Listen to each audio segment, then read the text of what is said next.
Hello, my name is Colin and welcome to the Virtual DM. In today's video, we are going to take a look at the automatic sneak attack and the turn-based effects extensions from Kent McCullough out of the Twohy camp. These two extensions work together very nicely to automate the sneak attack functionality for your rogue. So essentially, this will check to see if the conditions are met to allow for a sneak attack. It will determine how many additional d6 are to be added to the damage based on the rogue's level. And with the turn-based effects, it will do this effects check at the beginning of each of that character's turns. Now, these are available at the DM's Guild. There is a package that has them both. So you will be picking up the Fantasy Grounds automatic sneak attack and the Fantasy Grounds turn-based effects. And as I said, these are both available as a package. The automatic sneak attack is the part that allows it to check for the conditions to make sure a sneak attack can occur and how many dice are involved in the damage. And the turn-based effects make sure that this check happens at the beginning of each round of combat. So let's take a look at how this works. So I'm just going to quickly set a few things up here. We will be using two rogues, Cypher and Blaze. Now, the syntax that you have to set up is very easily done. You can come to your combat tracker, click to open your effects line, add an effect, and you are going to add sneak attack, which will make the automatic sneak attack extension start working. A semicolon and on turn, all in capital letters. That will make the turn-based effects extension activate, ensuring that the sneak attack check happens at the beginning of each of this character's turns. And that is it. With that in place, this will happen at the beginning of each turn. Now, one thing that I suggest that you do is add this effect into your character's actions tab. So I have Blaze open here, and I am going to hit the plus sign, which will add in another action, another effect. I'm going to call that sneak attack.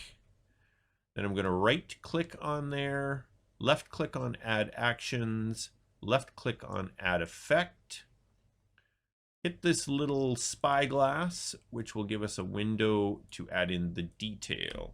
So we're going to add that same line, the same syntax, sneak attack, semicolon, on turn.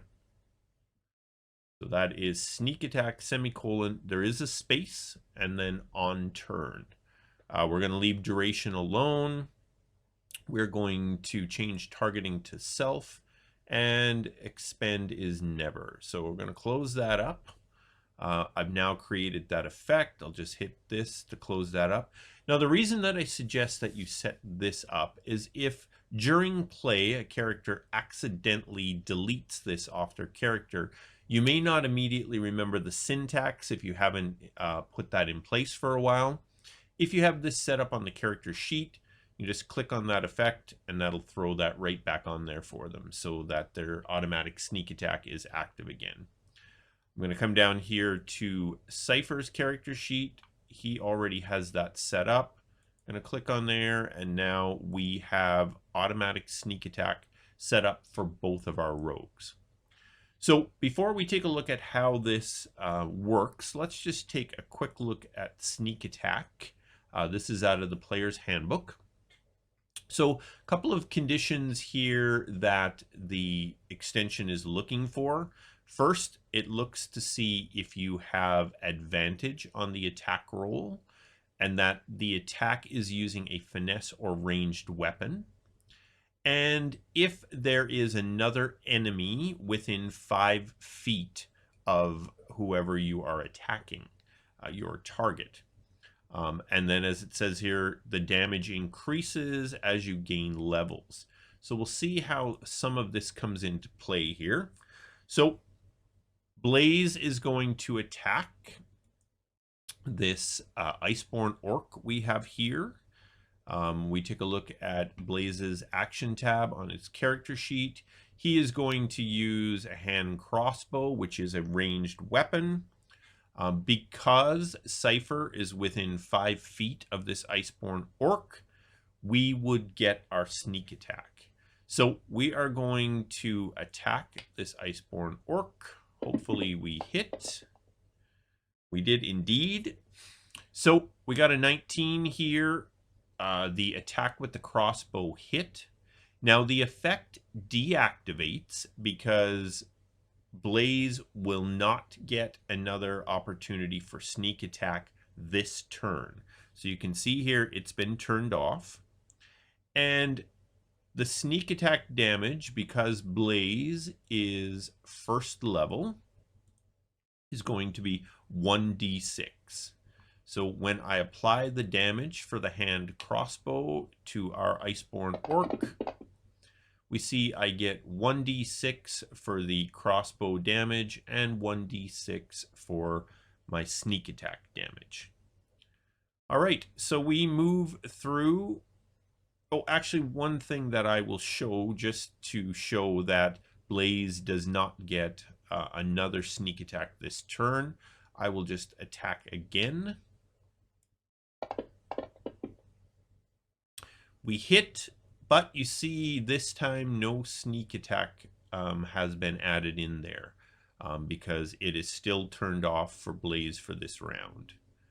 Okay, so moving down to Cypher.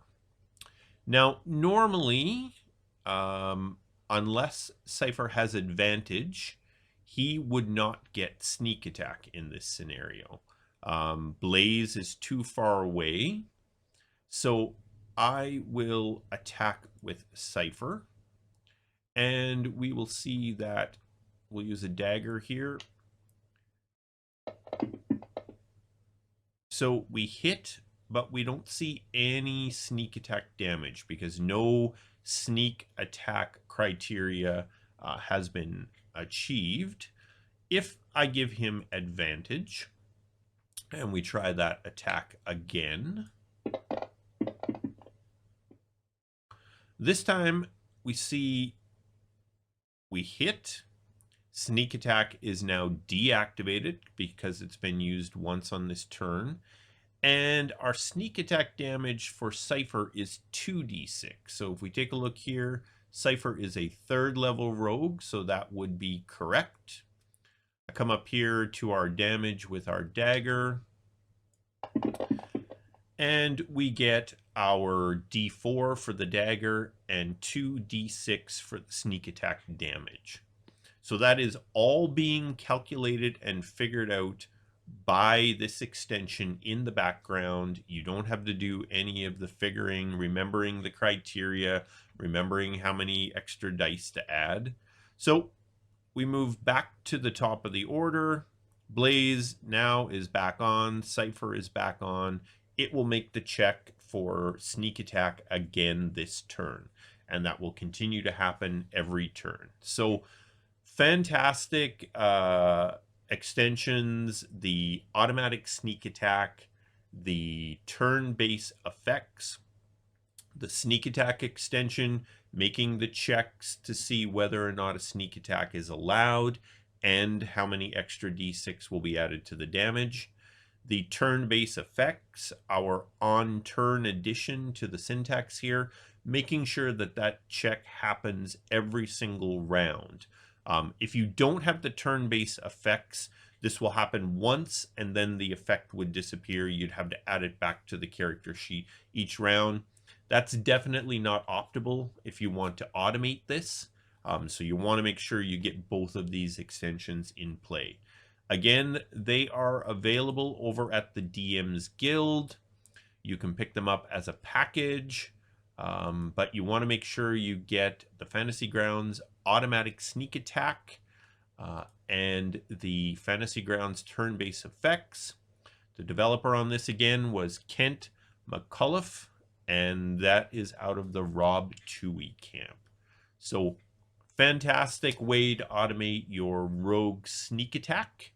And that's it for this video. Hope you enjoyed it.